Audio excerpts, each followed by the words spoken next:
Hi friends, welcome to Telugu bachelors kitchen. ఈరోజు మనం చేసుకునేది చుక్కకూర శనగపప్పు. సో ఫస్ట్ నేను చుక్కకూర ఇట్లా మొత్తం కట్ చేసుకొని వాష్ చేసుకొని పెట్టుకున్నాను. అండ్ శనగపప్పు కూడా ఆల్రెడీ ఉడకబెట్టుకున్నాను. ఇదిగోండి, కాసేపు నానబెట్టుకొని ఉడకబెట్టుకోవాలి.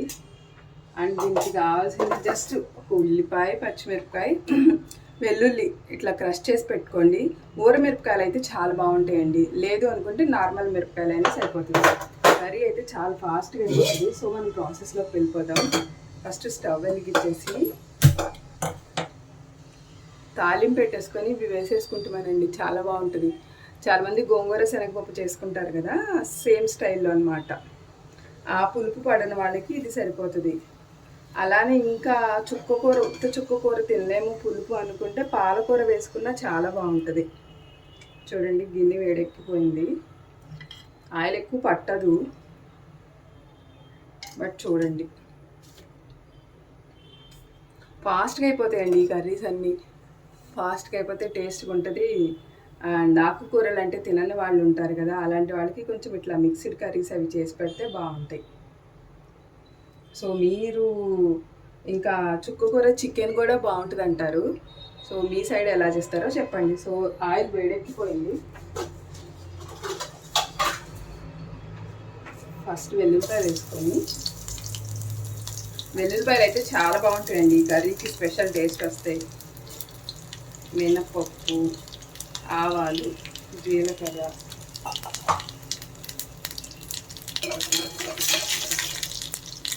ఇదిగోండి. ఇప్పుడు ఊరమిరపకాయలు వేసేసి జస్ట్ ఇవి వేగుతుండగానే ఉల్లిపాయ, పచ్చిమిరపకాయ ఇంకా మనకు కావాల్సినవి వేసుకోండి.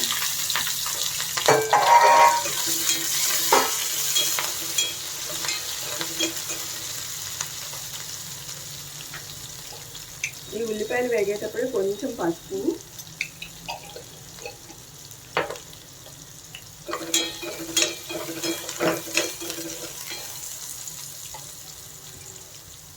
ఇదిగోండి. ఇప్పుడు చుక్కకూర పెట్టేసుకోవచ్చు. ఇలా పెట్టగానే మగ్గిపోతుందండి చుక్కకూర అయితే. నిజంగా ఎంత ఫాస్ట్గా అయిపోతుందో.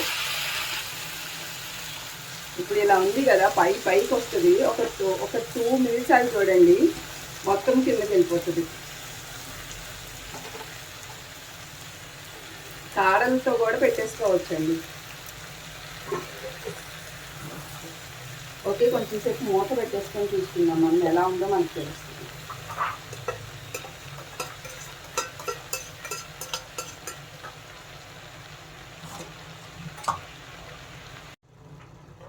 ఇదిగోండి, నేను చెప్పాను కదా ఇందాక గిన్నె పై వరకు వచ్చింది. జస్ట్ 1 minute అటు తిరిగి ఇటు వచ్చే లోపల ఇది మగ్గిపోతుంది. సో ఈ టైంలో మనం కొంచెం ధనియాల పౌడరు ఆప్షనల్, మీ ఇష్టం. సాల్ట్, కొంచెం ఉప్పు కారం ఎక్కువే పడుతుందండి దీనికి, ఎందుకంటే పుల్లగా ఉంటుంది కాబట్టి. నేను కొంచెం ఎక్కువే వేస్తున్నా, మళ్ళీ చూసుకొని వేసుకోవచ్చు. కొంచెం ఇలా అనేసి శనగపప్పులు వేసేద్దాం.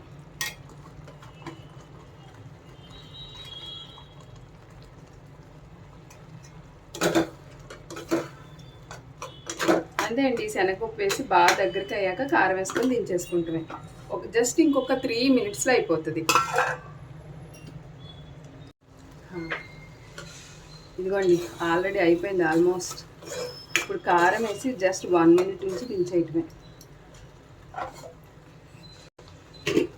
కొంచెం ఇట్లా ఫీవర్ వచ్చినప్పుడు, లేకపోతే నోరు చేదుగా ఉంది అలాంటప్పుడు ఇది చాలా బాగుంటుందండి. సరే ట్రై చేసి చూడండి. అండ్ ఈ చుక్కకూర పప్పు కూడా చాలా బాగుంటుంది. ఒకవేళ కాకుండా ఎలాగోలా ఆకుకూరలు తినాలి కదా. అండ్ చపాతీలోకి ఇంకా బాగుంటుంది ఇది, కొంచెం పుల్లగా.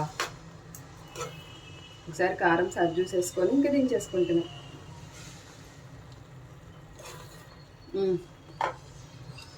అన్నీ సరిపోయాయండి.